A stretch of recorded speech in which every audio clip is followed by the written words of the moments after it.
Question number 20 है वो है कि जो हमारे स्टार्स होते हैं वो ट्विंकलिंग क्यों करते हैं, मतलब कि चमकते क्यों हैं। अब जो हमारे स्टार होते हैं वो इसलिए चमकते हैं और प्लैनेट नहीं चमकते, ये भी एक क्वेश्चन आता है, क्योंकि मानते नहीं है। जो हमारे स्टार होते हैं वो हमारे अर्थ से क्या होते हैं, बहुत ज्यादा दूर होते हैं, तो वो बहुत लंबी क्या होती है, दूरी को तय करके हमारे को दिखाई देते हैं और उसमें डिफरेंट एयर डेंसिटी होती है, अर्थ की डिफरेंट लेयर्स होती हैं, जिसके कारण रिफ्लेक्शन होता है और वो हमें चमकते हुए दिखाई देते हैं। जैसे कि जो स्टार होते हैं वो ट्विंकलिंग हमें चमकते हुए दिखाई देते हैं, atmospheric reflection of star light. जो स्टार लाइट होती है उसका एटमॉस्फेरिक रिफ्लेक्शन होता है एटमॉस्फेयर पर हैज अ वेयरिंग लेयर, क्योंकि अर्थ के एटमॉस्फेयर पर वेयरिंग लेयर होती है with a different refractive indica, different अलग अलग रिफ्रैक्टिव इंडिका के कारण। अब ये जो वेरिएशन होती है एयर डेंसिटी की और डिफरेंट लेवल ऑफ एटमॉस्फेयर में वेरिएशन देखने को मिलेगी एयर डेंसिटी की डिफरेंट एटमॉस्फेरिक लेयर में। व्हेन स्टार लाइट, जब स्टार से लाइट आती है रिफ्लेक्टेड बाय एटमॉस्फेयर में रिफ्लेक्टेड हो जाती है, कम मोर टुवर्ड अर्थ, जैसे वो हमारे बिल्कुल पास आती रहती है, it appear to be the brightening, तो वो हमें चमकती हुई दिखाई देती है। नॉर्मल लाइट आ रही थी पर रिफ्रैक्शन के कारण दूरी से आ रही थी, तो वो हमें चमकते हुए दिखाई दिए। अब जो हमारा नेक्स्ट क्वेश्चन है, why the colour of clear sky is blue, जो हमारा आसमान है, स्काई है, उसका कलर हमें ब्लू क्यों दिखाई देता है। अब जो स्काई का कलर है वो ब्लू इसलिए दिखाई देता है, स्कैटरिंग ऑफ सनलाइट। हमारा जो स्काई है उसका कलर ब्लू दिखाई देता है due to scattering of sunlight by thin air molecule of the atmosphere. Scattering of light के कारण, स्कैटरिंग ऑफ सनलाइट के कारण हमारे टोटल 7 ही कलर होते हैं जो रेनबो में आते हैं, 7 कलर होते हैं। जो हमारा ब्लू कलर होता है उसका स्कैटरिंग ऑफ लाइट जब कम होता है, जिस कारण से वो हमें चमकता हुआ दिखाई देता है।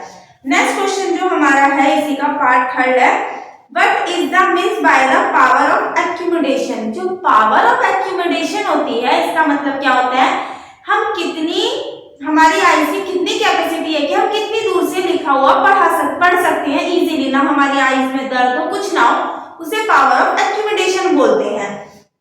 Power of accumulation is the ability of the eyes lens, हमारे आई लेंस की वो एबिलिटी होती है जो एडजस्ट करती है हमारी फोकल लेंथ को फोकल ऑब्जेक्ट तक, ताकि हम इजीली उसे देख पाए। अब इसके बाद जो हमारा अगला क्वेश्चन है वो है define the electric power, SI unit बतानी है। अब जो हमारी पावर होती है उसे हम पी से डिनोट करते हैं, उसकी यूनिट क्या होती है, वॉट होती है। ये क्या होता है, जो पावर होती है ये क्या होता है, rate at which electric energy, ये वो रेट होता है जिससे इलेक्ट्रिक एनर्जी कंज्यूम की जाती है सर्किट के अंदर। Rate of electric energy is consume in a circuit में कंज्यूम की जाती है, जिसको पी से डिनोट किया जाता है, जिसकी एसआई यूनिट जूल या फिर जूल पर सेकंड या फिर वाट होती है। अब पावर को निकालने के फॉर्मूले होते हैं, P का मतलब power equal to VI, V का मतलब वोल्टेज अपॉन में वो VI का मतलब current, power equal to IR, I square मतलब कि करंट का स्क्वायर मल्टीप्लाई R का मतलब resistance, P V square upon में R, potential difference voltage upon में R। अब क्या है, जो इसका सेकंड क्वेश्चन, सेकंड पार्ट है, व्हाई डू नॉट दो magnetic field lines interact to each other. जो मैग्नेटिक फील्ड लाइंस होती हैं वो आपस में एक दूसरे को इंटरेक्ट मतलब कि काटती क्यों नहीं है, इस तरीके से वो चली जाती है, यूं ऐसे जाती है, वो ऐसे क्यों नहीं जाती, यूं ऐसे नहीं काटती, ऐसा क्यों होता है। अगर no two field line are found to be the cross each other, दो लाइन आपस में एक दूसरे को क्रॉस नहीं करती हैं, अगर उन्होंने आपस में एक दूसरे को क्रॉस कर लिया तो क्या होगा, इसका मतलब क्या होगा कि जो पॉइंट है that point of the interaction, जहां पे उनका इंटरेक्शन होगा, the compass needle would always toward to direction में होगी। कंपास की नीडल नॉर्थ दिखाए, साउथ दिखाए, नॉर्थ साउथ क्या दिखाए, इस कारण से it was be the not possible, और ऐसा पॉसिबल नहीं होता।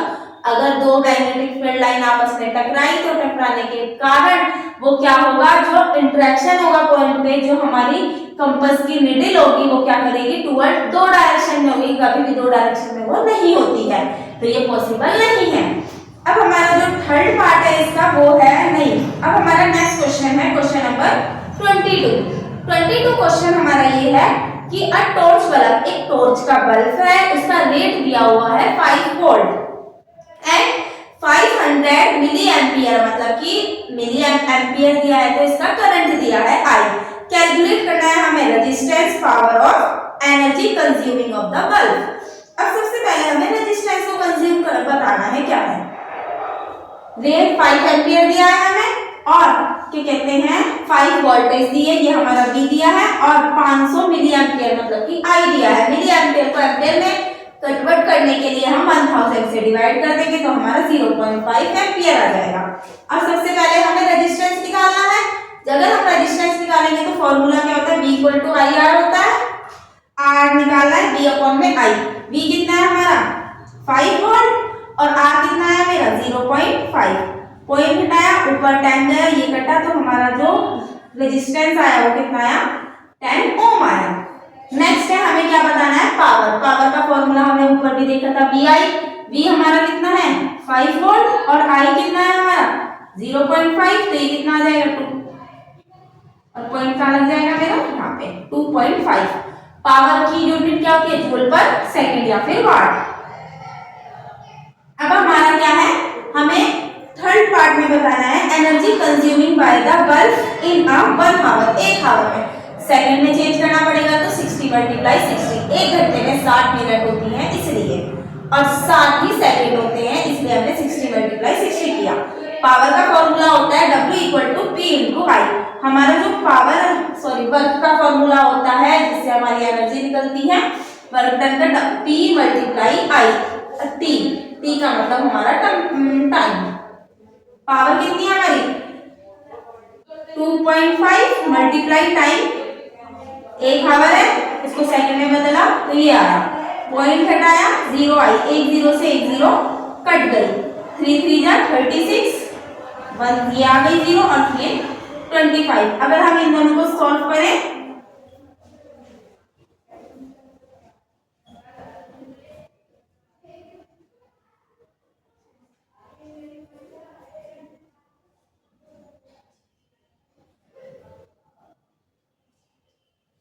तो क्या आया 9000। पावर है, पावर की यूनिट जूल होती है। अब इसके बाद जो हमारा नेक्स्ट क्वेश्चन है वो है क्वेश्चन नंबर 23 है, what is ozone and how it effect to be the ecosystem. जो ओजोन है वो क्या है, ओजोन क्या होती है, ऑक्सीजन की, जब ऑक्सीजन हमारे जो अपर एटमॉस्फेयर में होती है वो ट्राई एटॉमिक गैस बन जाती है जिसे हम क्या बोलते हैं, ओजोन बोलते हैं। ये जो ओजोन होती है ये क्या होती है, हमारे लिए हार्मफुल होती है। ओजोन लेयर होती है जो क्या करती है हमारे लिए, मतलब कि अर्थ के चारों तरफ एक लेयर होती है जो सन से आने वाली यूवी रेज को क्या करती है, रोकती है।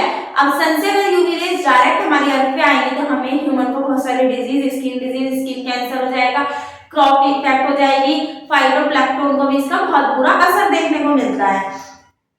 ऑक्सीजन की जो ट्राई एटॉमिक गैस होती है जिसे हम ओजोन बोलते हैं, हमारे हायर लेवल ऑफ एटमॉस्फेयर की जो ऊपर वाली साइड होती है वहां पे एक लेयर देखने को मिलती है, प्रोटेक्टिव लेयर होती है ozone around the earth atmosphere में, which is not allow UV rays, जो यूवी रेज को अलाउ नहीं करती है टू फॉर्म अ सन, की सन से जो आ रही है रेज वो हमारे अर्थ पर आए। जो यूवी रेज होती है हार्मफुल होती है क्रॉप के लिए, ह्यूमन बीइंग के लिए, फाइटोप्लैंक्टन्स के लिए, और जो ये रेज होती है ग्लोबल वार्मिंग को कॉज करती है, स्किन कैंसर को और एक्सेट्रा को। अब हमारा नेक्स्ट क्वेश्चन जो इसका पार्ट 2 है वो है, हमें बायोलॉजिकल मैग्निफिकेशन के बारे में बताना है। बायोलॉजिकल मैग्निफिकेशन क्या होता है, ग्रेजुअली क्या होते हैं, जो हार्मफुल गैस होती है उनका लेवल इंक्रीज होता रहता है, gradually increases in a concentration of harmful non biodegradable, जो भी होता है नॉन बायोडिग्रेडेबल का मतलब क्या होता है, वो जो इजीली क्या होता है हमारा जो डिकम्पोजिशन जिसका नहीं हो पाता, जैसे कि पॉलीथीन, प्लास्टिक, ये सब, एंड केमिकल वॉज भी द सक्सेसिव ट्रॉपिक लेवल में आ जाते हैं जो हमारी फूड चेन को क्या करते हैं, इफेक्ट करते हैं।